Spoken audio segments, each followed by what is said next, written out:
dificuldade de aceitação na minha família, principalmente por parte da minha mãe, embora tivesse outras pessoas da minha família que eram homoafetivas. Com 21 anos de idade, ou seja, um ano depois de eu conhecer o Evangelho, eu me converti. E a proposta inicial para a minha conversão era para que a minha orientação sexual fosse mudada. Embora eu tivesse problemas na época com drogas, com álcool, a minha prioridade maior realmente era a minha sexualidade. Porque eu entendia que se eu fosse para um centro de reabilitação, eu poderia me recuperar da questão das drogas e do álcool. Mas a minha sexualidade era algo que eu lidava desde a minha infância. Ou seja, desde 7 anos de idade eu já percebia que eu era diferente das minhas amiguinhas. Com 10 anos eu me apaixonei pela minha professora de redação, com 12 anos eu dei o meu primeiro beijo numa amiguinha de escola. Então eu sempre percebi que eu era diferente, embora lutasse contra isso.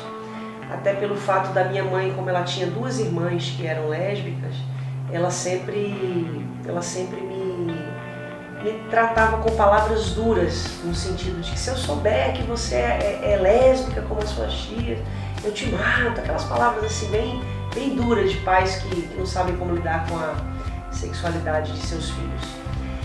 E me converti com 21 anos de idade, graças a Deus as drogas e o álcool foi algo assim muito instantâneo, muito rápido. Minha conversão foi realmente genuína nesse quesito. A única coisa que eu comecei a perceber que não era tão fácil era a questão da minha sexualidade.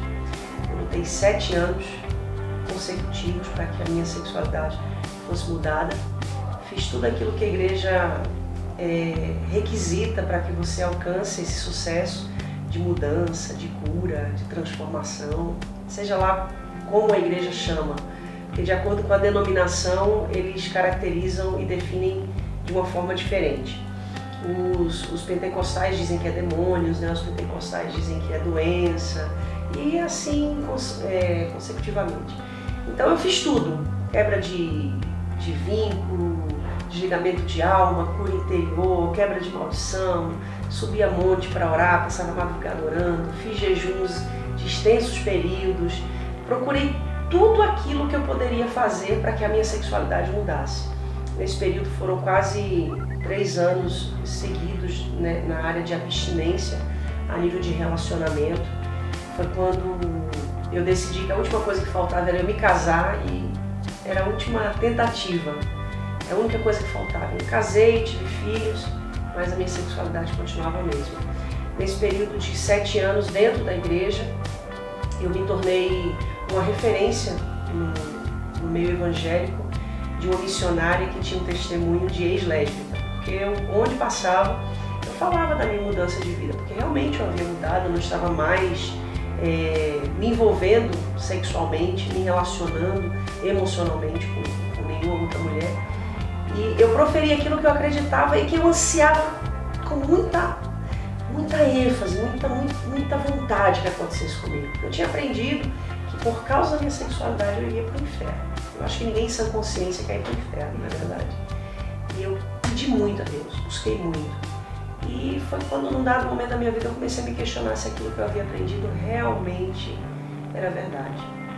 Porque nada mudava em mim, eu só sublimava.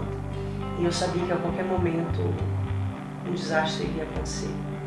A Igreja da Cidade Refúgio, ela nasceu no nosso coração basicamente no ano de 2007. Já fazia de 3 a 4 anos que nós conhecemos a teologia inclusiva.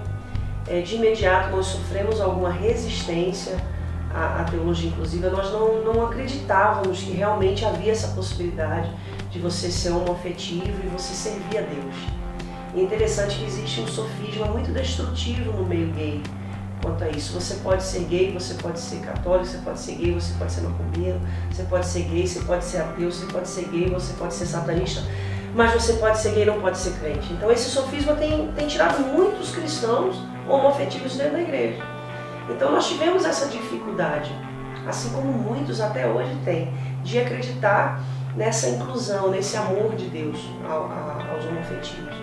Então foi um período de 4 anos para que a gente realmente conseguisse acreditar, assimilar.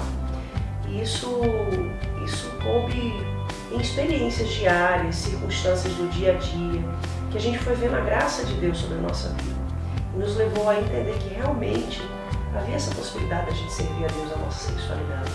Então quando a gente pensou nessa possibilidade de começar um trabalho lá em Boston mesmo, inicialmente não ia ser no Brasil, ia ser em Boston.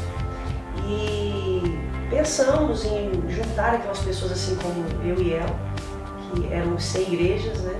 Aqueles que não tinham lugar para adorar, não tínhamos um lugar para ouvir a palavra de Deus, não tínhamos um lugar para buscar ao Senhor, uma congregação.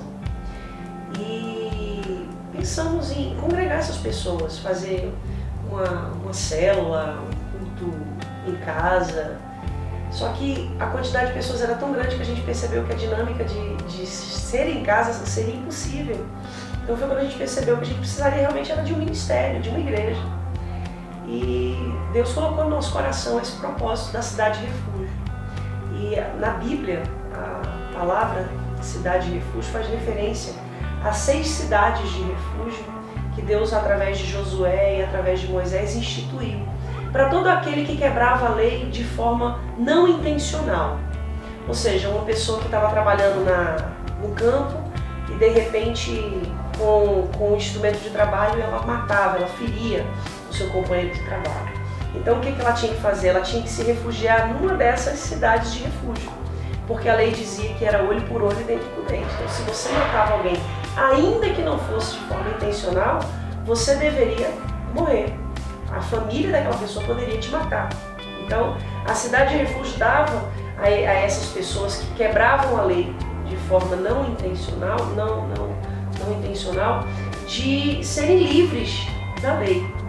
Então, a cidade de refúgio nasceu com esse propósito: livrar-nos dessa lei de exclusão, dessa lei de estar à margem da sociedade, dessa lei de ter a menor fatia do bolo, e essa fatia do bolo se resume a becos, a guetos, a banheirões, a boates. Não, a gente quer a melhor fatia. A gente quer a parte de Deus para a nossa vida. E a cidade de refúgio nasceu no dia 3 de junho de 2006. Nós estamos em 2014, 2011. A cidade de refúgio tem 3 anos. Hoje nós temos aproximadamente 600 membros aqui na sede. Somos 5 igrejas no total. Temos em Londrina, Campinas, Natal, Brasília e agora está nascendo uma em Praia Grande. Então somos quase 6 igrejas em 3 anos. E as vidas que chegam são semelhantes às nossas. Pessoas que têm talentos, dons, chamados para fazer a obra, para trabalharem para Deus, mas que durante a vida inteira ouviram não. Ouviram que elas não podem, que elas não nasceram para isso, que elas nasceram para ir para o inferno por causa de sua sexualidade. É um discurso muito duro, são palavras muito ofensivas. Então a gente lida com pessoas muito feridas, mas a gente consegue trazer através da palavra de Deus esse conceito de inclusão. A gente é bem atacado, né? No início da igreja foi pior ainda. Hoje em dia tem... Não, foi total, né? No início da igreja foi horrível. Foi terrível. Pessoas vinham na porta da igreja para nos agredir.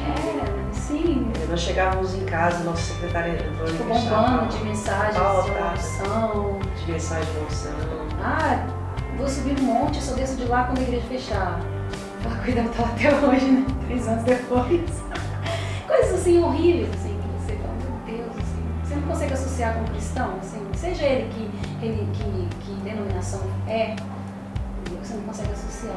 Eu fico meio assim, horrorizada, porque é uma cultura assim, muito complicada, né? De você falar mesmo, assim, agredir, parar na rua. É um negócio, pra minha cabeça, não tão sério. A gente tem aprendido a lidar. O amor, ele quebra todos os julgos, né? E nós perdoamos, amamos, compreendemos as limitações deles, tivemos as nossas um dia. Não é por força nem por violência, é realmente pela graça de Deus, e isso tem sido gradativo. A gente recebe telefonema de pastores que não se identificam, mas dizem que sabem que Deus está na nossa igreja, nesse lugar. Mas que eles não podem se manifestar, porque se manifestar eles podem ser excluídos, eles podem perder cargos. Já aconteceu deles enviarem pessoas da igreja deles para cá, porque eles não sabem como lidar. Eles falam, olha, não sabemos como lidar, já tentamos de tudo e não conseguimos. Então eu queria que vocês ajudassem. Então assim, a gente tem percebido que gradativamente Deus está fazendo uma obra. Não seremos nós que iremos fazer isso, pelo Espírito, pela graça de Deus mesmo. Então nós estamos simplesmente dispostos a ouvir aquilo que Deus tem para falar. E segundo aquilo que Ele for ministrando nos nossos corações, nós vamos fazendo. Nós não revidamos o mal com o mal. Se nos baterem numa face, nós vamos dar a outra. Se nos pedirem para dar uma milha, nós vamos dar duas. Nós temos aprendido isso, né? Nós temos aprendido. Não é fácil. Não é fácil.